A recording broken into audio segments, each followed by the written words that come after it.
আসসালামু আলাইকুম ওরহমতুল্লাহি ওবরাকাতুহ। আমি যে বইটি অনুবাদ করছি হযরত হাসান বসরি রহমতুল্লাহি আলাইহির জীবন সম্পর্কে একটি বই। তো আগের একটি লাইভ ভিডিওতে আলোচনা করেছিলাম যে হাসান বসরি রহমতুল্লাহি আলাইহি তিনি কত উঁচু মাপের বড় আলেম ছিলেন, বুজুর্গ ছিলেন। এটা স্বাভাবিকভাবে যদি আমরা কারো জবান থেকে শুনি সেটা আমরা আন্দাজ করতে পারবো না। আমি যে বইটি লিখছি এই বইটি যদি আমরা পড়ি বা এই জাতীয় কোনো বই যদি মার্কেটে থাকে, যদি আমরা সেটা মোতালা করি, তাহলে কেবল হাসান বসরি রহমতুল্লাহি আলাইহিকে আমরা চিনতে পারবো।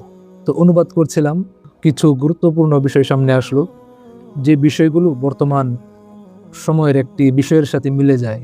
তা হচ্ছে হযরত হাসান বসরি রহমতুল্লাহি আলাইহি একবার সূরাতুল হাশরের একটি আয়াত পাঠ করলেন যে ওয়াল্লাযীনা জাউ মিন বা'দিহিম ইয়াকুলুনা রব্বানা ইগফির লানা ওয়া লিইখওয়ানিনা আল্লাযীনা সাবাকুনা বিল ঈমান ওয়া লা তাজআল ফী কুলুবিনা গিল্লাল লিল্লাযীনা আমানু রব্বানা ইন্নাকা রাউফুর রহিম।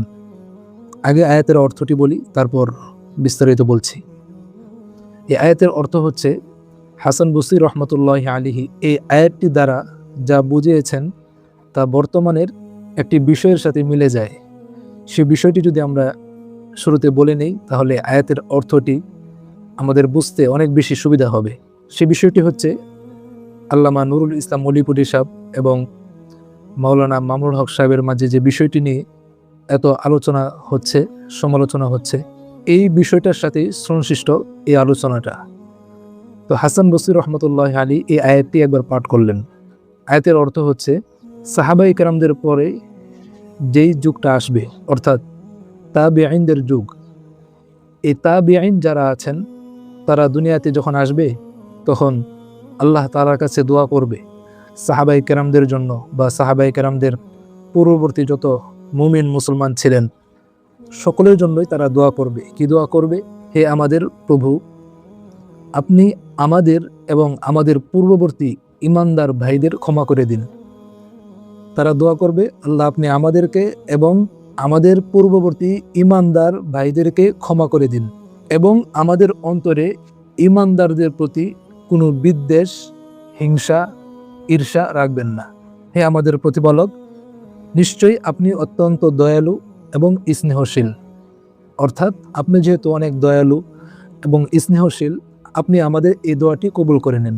খেয়াল করলে আমরা এখানে দেখতে পাই তাবিঈনরা দুটি দোয়া করবে। একটি হচ্ছে তাদের জন্য এবং তাদের পূর্ববর্তী সকল মুমিন মুসলমানদেরকে যেন আল্লাহ তাআলা ক্ষমা করে দেন। দ্বিতীয় যে দোয়াটা করেছেন তা হচ্ছে মুসলমানদের মাঝে পরস্পর যেন হিংসা বিদ্বেষ না থাকে। মুসলমানদের অন্তরে যেন এক মুসলমান আরেক মুসলমানের জন্য অন্তরে হিংসা বিদ্বেষ লালন করবে না। বর্তমানে আমরা যদি আয়াতটা নিয়ে ভাবি, আমরা কয়জন এমন আছি যে এই দোয়াটা আমরা করি? যদি 1000 মানুষের মধ্যে এই জরিপ চালানো হয় যে কারা কারা এই দোয়াটা করি, এই দোয়াটা হচ্ছে মুসলমানদের মাঝে একতা রক্ষা করার দোয়া। এই দোয়া আমাদেরকে শিক্ষা দেয় যে মুসলমানরা এক হয়ে থাকবে। তো আমরা মুসলমানরা যেন এক হয়ে থাকতে পারি, মুসলমানরা পরস্পর যেন হিংসা বিদ্বেষ না থাকে, এরকম চিন্তা ফিকির আমরা কতদিন করেছি বা কতদিন এই দোয়াটা করি? 1000 মানুষের মধ্যে জরিপ চালালে একজনও পাওয়াটা দুষ্কর হয়ে যাবে যে এই দোয়াটা সে করে। মুসলমানদের মাঝে একতার দোয়া এই আয়াতে কারিমাই আল্লাহ তাআলা শিক্ষা দিয়েছেন আমাদেরকে। এই দোয়াটা করে এমন একজন মানুষ পাওয়া কঠিন হবে। আমি এই দোয়াটা আগে যতটুকু না করেছি, আমি সবসময় দোয়াটা করি, আল্লাহ এই সারা বাংলাদেশ না, শুধু সারা বিশ্বের মুসলমানদেরকে এক ও নেক হওয়ার তৌফিক দান করে। এটা সবসময় আমি দোয়াটা করার চেষ্টা করি। আজকে যখন এই আয়াতগুলোর এই অংশগুলোর অনুবাদ করছি, তখন আমার কাছে বিষয়টা আমার অন্তরে আরও দৃঢ়ভাবে বদ্ধমূল হইল যে এই দোয়াটা অনেক বেশি বেশি করা দরকার। এই শিক্ষাটা আমার মাঝে যেমন আমি নিয়ে আসতে চাই, আমি চাই যে আপনাদের মাঝে আসুক। সেজন্য এই ভিডিওটা করা, এই আলোচনাটা করা।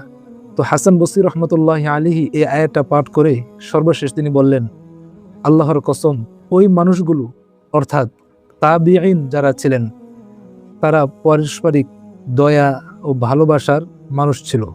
অর্থাৎ তারা পরস্পরকে ভালোবাসত, মহব্বত করত। কিন্তু আজ আমরা এমন এক যুগে আছি যে যেন আমরা চর্মরোগে আক্রান্ত ব্যক্তিদের মতো হয়ে গেছি।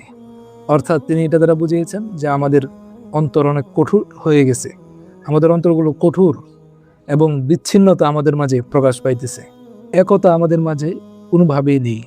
হাসান বসরি রহমতুল্লাহ আলীর জামানায় তিনি এই কথা বলেছেন। তাহলে চিন্তা করুন এই জামানায় মুসলমানদের অবস্থা আরো কত ভয়াবহ। এই জন্য আমরা সবসময় দোয়া করব আল্লাহ তাআলা যেন আমাদের সবাইকে, সকল মুসলমানদেরকে এক ও ন্যাক হয়ে থাকার তৌফিক দান করে।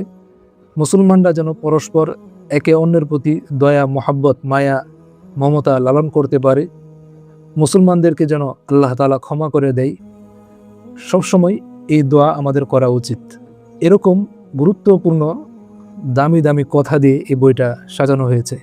এটার আমি অনুবাদ করছি, আপনাদের কাছে দোয়া চাই আল্লাহ তাআলা যেন আমার এই মেহনতকে কবুল করেন, আমার এই খেদমতকে যেন আল্লাহ তাআলা কবুল করেন, এবং এই বইয়ের মাধ্যমে যেন আল্লাহ তাআলা আমাকে সঠিক পথের দিশা দিয়ে দেন, আমাকে আল্লাহ তাআলা ক্ষমা করে দেন, এবং জাতি যেন এই বই দ্বারা উপকৃত হতে পারে। আল্লাহ তাআলা সেই তৌফিক দান করেন।